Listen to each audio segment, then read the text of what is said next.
Hello everyone, welcome back to my channel Laisha Education Center. I am Laisha Chawla. सबसे पहले हम discuss करेंगे दो वोकेबलरी वर्ड्स के बारे में जो हमने मेरी दो पहली वीडियोस में करे, मैंने जो डिस्क्रिप्शन बॉक्स में आपके लिए डाले थे.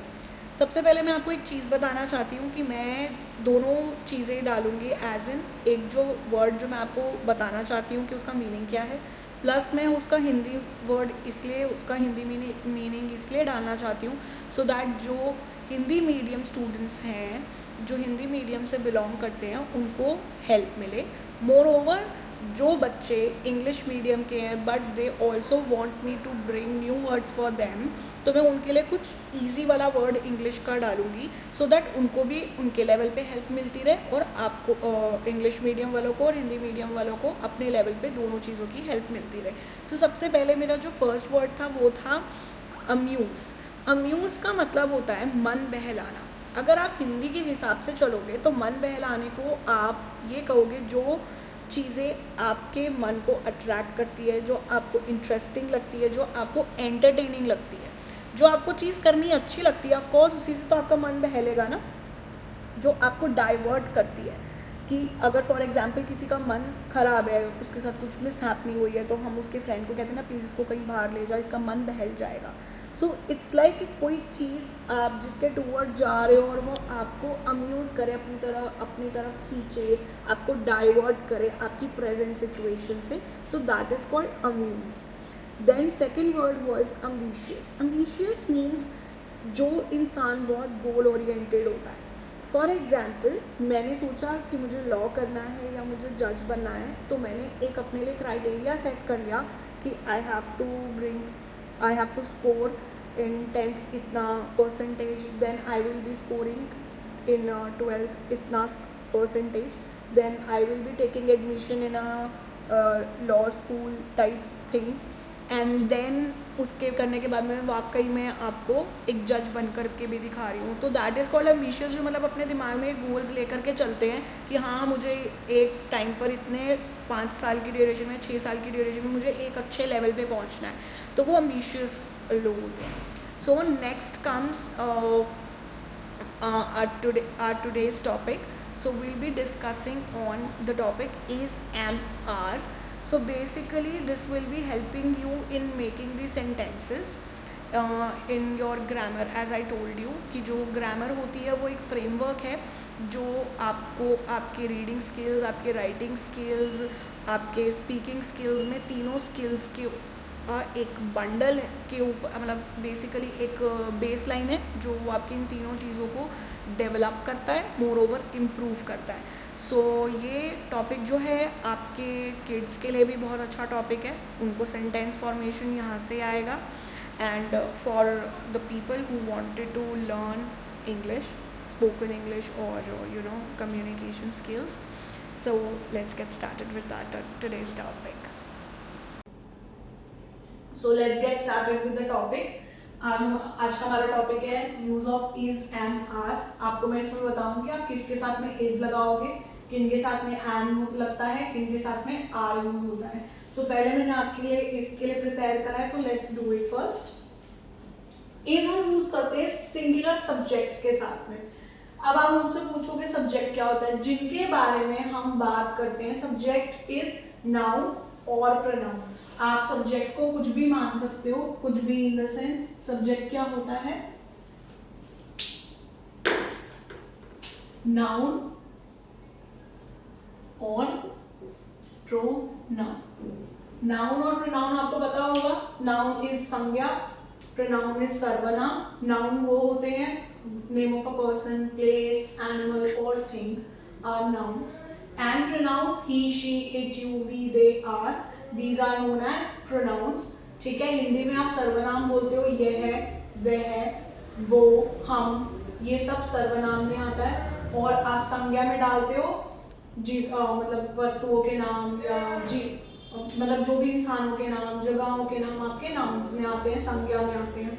तो पहले हम इसके बारे में बात करते हैं कि इज हम लगाते हैं नाउन्स या उन प्रोनाउंस के साथ में जो सिंगुलर होती है. मतलब कि मैंने वो आपके लिए वर्ड्स भी ऑलरेडी मेंशन करे हैं, ही, शी, इट, दिस दैट या एक नाम, one name of a person, किसी इंसान का नाम हो सकता है, प्लेस किसी जगह का नाम, किसी एनिमल या फिर किसी चीज का नाम।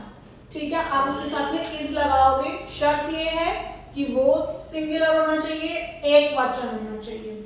सो यहाँ पे एग्जाम्पल में मैंने आपके लिए प्रिपेयर करा है, Ram is a good boy.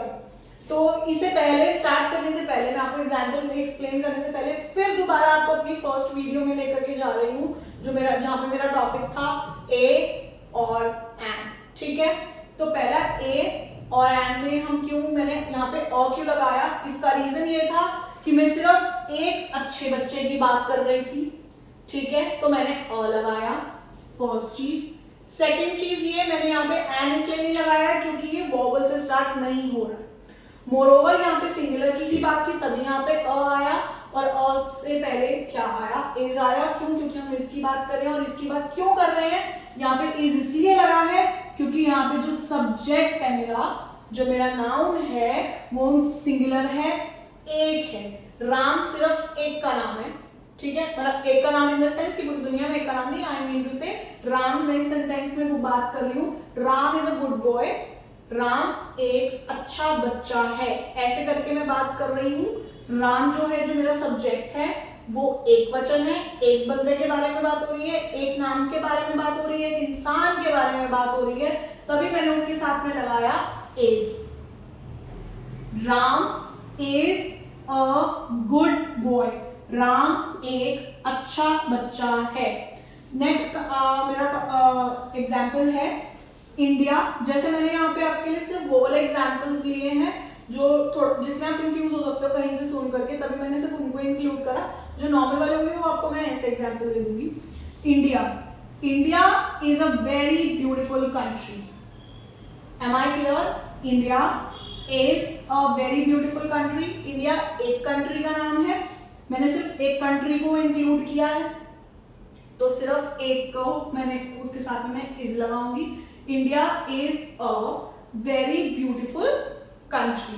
Then comes she, third example, she, जिसमें मैंने प्रोनाउन को यूज करा ताकि आप कंफ्यूज ना हो कि मैंने सिर्फ तो हर जगह नाउन्स यूज कर लिए, सो आपको कंफ्यूजन ना हो, इसलिए मैंने एक प्रोनाउन को भी एग्जाम्पल दिया है। She is my best friend, वह मेरी बहुत अच्छी फ्रेंड है। यहाँ पे मैंने एक की बात करी है।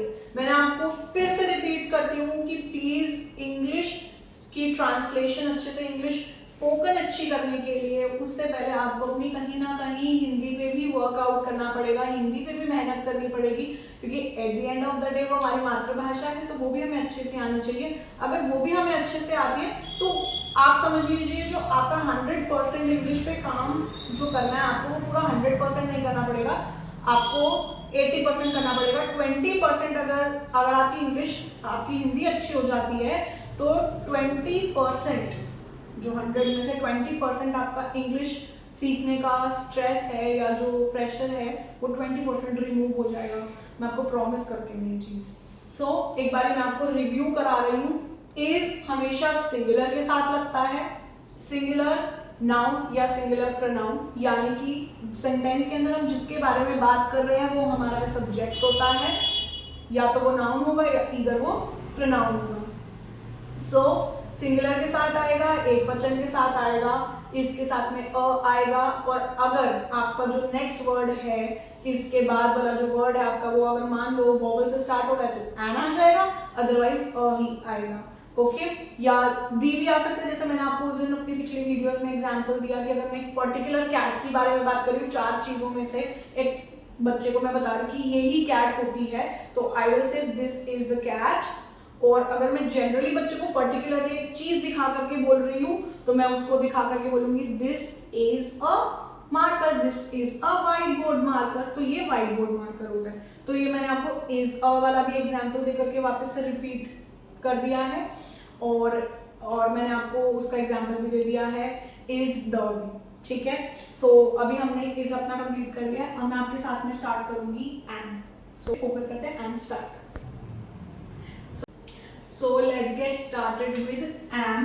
पहले हमने इज किया। इज मैंने आपको बताया जब भी सब्जेक्ट जो है हमारा यानी नाउन या जो प्रोनाउन है वो सिंगुलर है तो उसके साथ में हम इज लगाते हैं।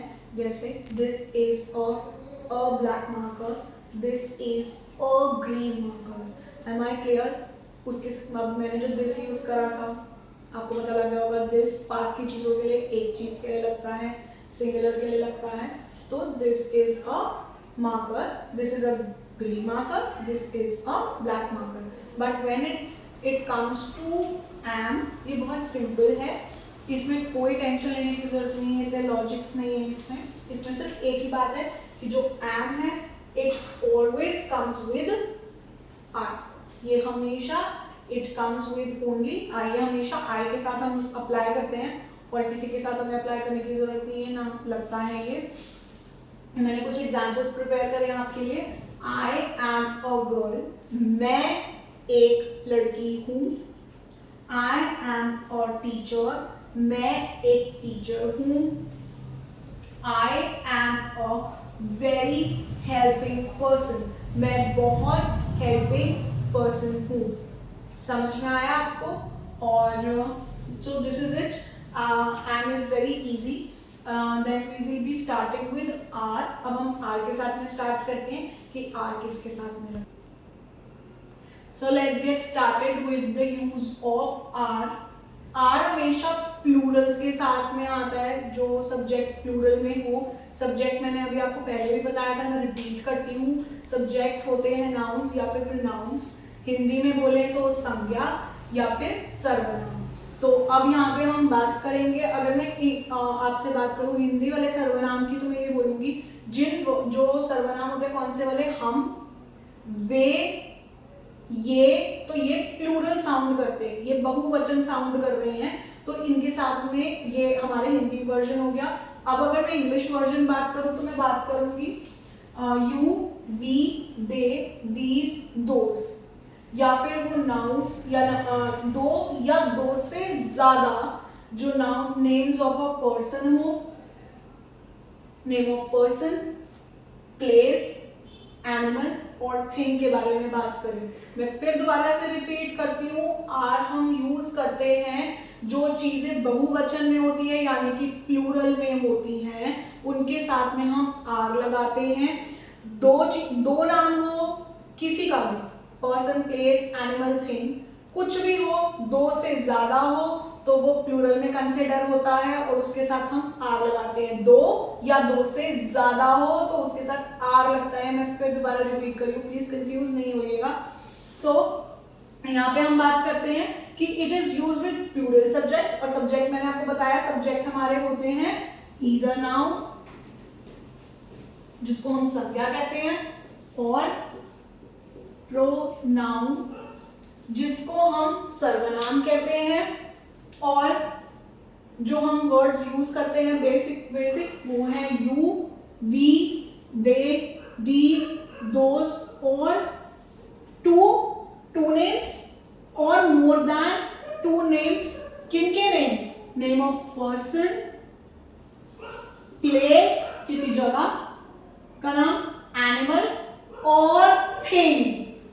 समझ में आया आपको? सो यहाँ पे कुछ एग्जाम्पल्स मैंने नोट डाउन करे हैं। दे आर माई पेरेंट्स, वे मेरे माता पिता हैं। राम, सीता एंड गीता, मैंने आपको एक बार पहले भी बताया था, जो मैंने आपको लास्ट वीडियो में एंड वाला कॉन्सेप्ट कराया था कि जब मेरे सामने 3-4 वर्ड्स हैं, 3-4 नाम है, 3-4 टाइप्स है, 3-4 चीजें हैं, 3-4 नाम हैं, तो मैं उनको कैसे लिखूंगी? मैं हमेशा स्टार्टिंग वालों में कॉमास लगाऊंगी, जैसे मैंने फर्स्ट बीच में कॉमा लगाया, लास्ट नाम से पहले मैं एंड लगाऊंगी। ठीक है, तो आपकी दो चीजें क्लियर हो गई। So Ram, Sita and Gita are my best friends. क्यों लगाया मैंने आर? क्योंकि ये जो प्रोनाउन था ये प्लूरल है, ये जो नेम्स हैं वो दो या दो से ज्यादा है, एक से ज्यादा है मतलब कि, सो उसके साथ में आर लगेगा, आर माई बेस्ट फ्रेंड्स। और ये मत भूलिएगा जब आप प्लूरल बात कर रहे हो तो प्लीज इन चीजों पे भी ध्यान दीजिएगा कि जिनके बारे में आप बात करो और वो प्लूरल हैं तो उनके साथ में आप S, E S, I S ये लगाना मत भूलिए। नेक्स्ट वीडियो में मैं आपको सिंगुलर टू प्लूरल वाले वर्ड्स एक बार सिखा दूंगी सो दैट आपका वो कंफ्यूजन भी दूर हो जाएगा कि आप किन के साथ आप कैसे वर्ड्स यूज करते हो, बट वो नेक्स्ट वीडियो में मैं आपको जरूर बता दूंगी। बट अभी हम इस पे अभी आप इसके साथ काम चला लीजिए, like are my best friends जिनके साथ S, E S, I S लगता है वो मैं आपको क्लियर कर दूंगी कि एस किसके साथ लगता है, आई एस किसके साथ लगता है, नॉन। ठीक है, next my example, third example is these are my toys, ये सब मेरे टॉयज हैं, खिलौने हैं। सो आई होप आपको आज का वीडियो, आज का टॉपिक बहुत अच्छे से समझ में आया होगा। अगर समझ में आया तो please it's my humble request from each and every one of you that please do subscribe my channel, like my videos, and please share it with those people who actually needs it, who actually requires it. I am requesting you once again, please अगर आपको मेरी video अच्छी लगी तो उसको like करो, please उसको subscribe करो एंड उसको शेयर भी जरूर करो। And more over I would say thank you जिन्होंने भी ऑलरेडी सब्सक्राइब कर दिया है, and thanks for watching my video. मिलते हैं नेक्स्ट वीडियो।